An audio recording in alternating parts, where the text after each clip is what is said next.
Bonjour, bienvenue sur la construction du réseau de Wissenheim et de son extension. Aujourd'hui, une petite vidéo où je vais travailler des éléments de détail qui vont se trouver dans la tranchée de l'Escarbille et dans la tranchée de Somniculus. Ce sont des éléments que j'ai reçus de la société Decapod. Alors, j'ai pas fait d'unboxing au moment où je l'ai reçu parce que j'avais pas... à mon avis, suffisamment de matière pour faire une vidéo complète. Mais je vais vous montrer un petit peu les travaux sur ces petites pièces qui vont ensuite après être mises en place sur les différentes parties du réseau qui en auront besoin pour apporter un peu plus de réalisme et de détaillage aux scènes. J'en profite aussi pour faire quelques petites annonces. Il va y avoir la semaine prochaine un unboxing un peu particulier puisque je reçois la 150Y3.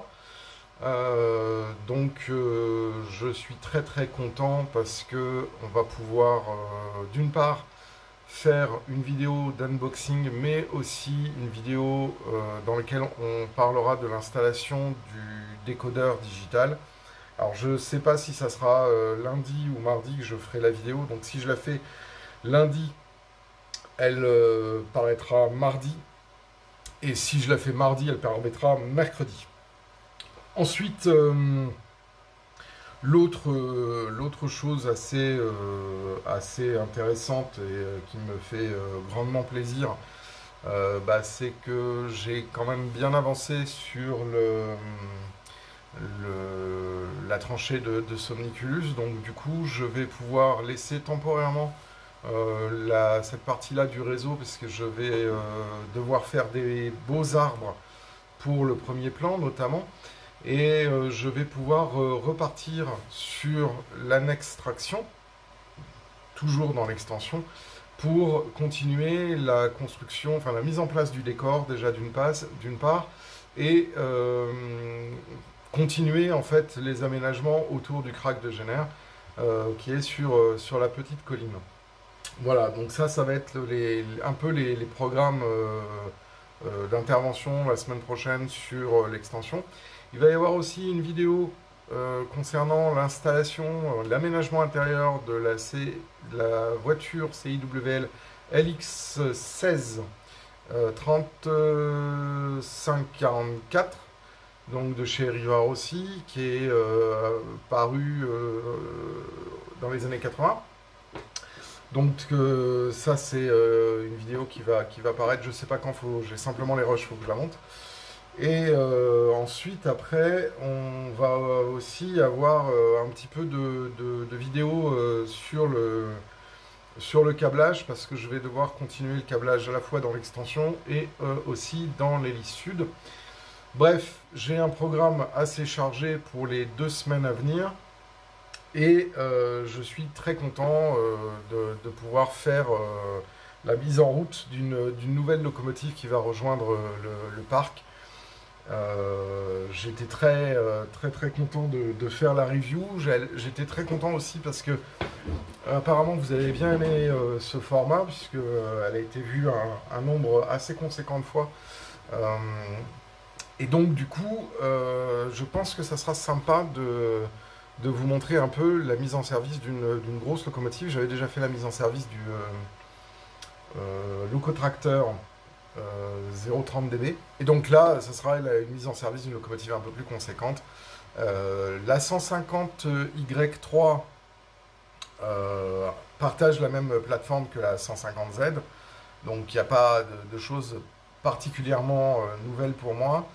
J'ai commencé à regarder un petit peu ce qui se disait sur les forums au sujet de la machine. Alors moi je m'étonne toujours un peu de voir les ronchons qui râlent sur telle ou telle chose de la machine. Moi je trouve que c'est une locomotive intéressante à avoir dans son parc. Maintenant, je ne suis pas obnubilé par les interprétations que peuvent en faire les fabricants. Rocco fait partie des fabricants qui fournissent le matériel le plus fiable, enfin en tout cas de ce que j'ai moi dans mon parc. Donc voilà, après si effectivement il y a des filets rouges qui n'existent pas, bah, c'est pas grave, un petit coup de peinture, on les verra plus les filets rouges, hein. Je veux dire, ça, c'est pas très compliqué quoi. Voilà, et ben écoutez, on va commencer avec la vidéo du jour. Là, ça va être donc des différents produits.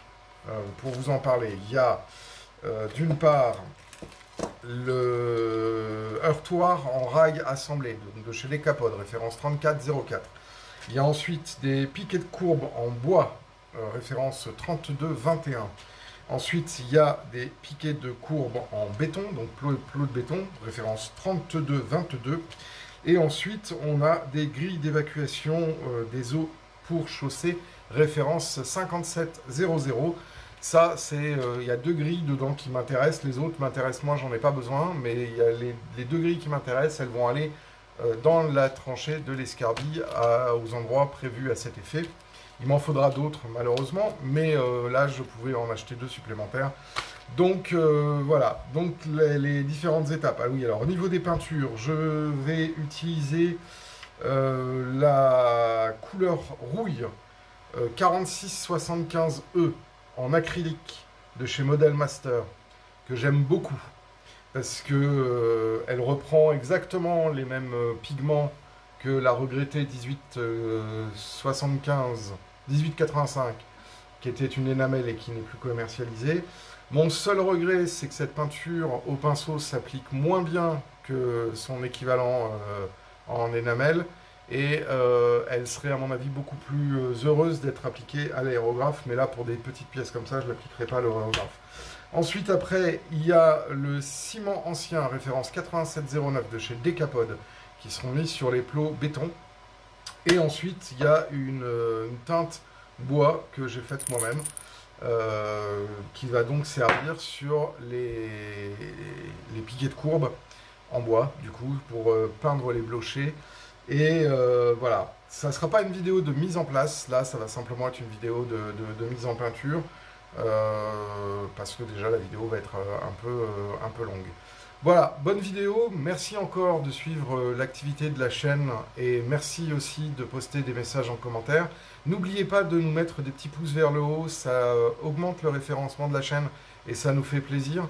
Et bien évidemment, abonnez-vous si ce n'est pas déjà fait et cliquez sur la petite cloche pour être notifié lors des prochaines sorties. Maintenant, on commence le reste de la vidéo. A tout de suite.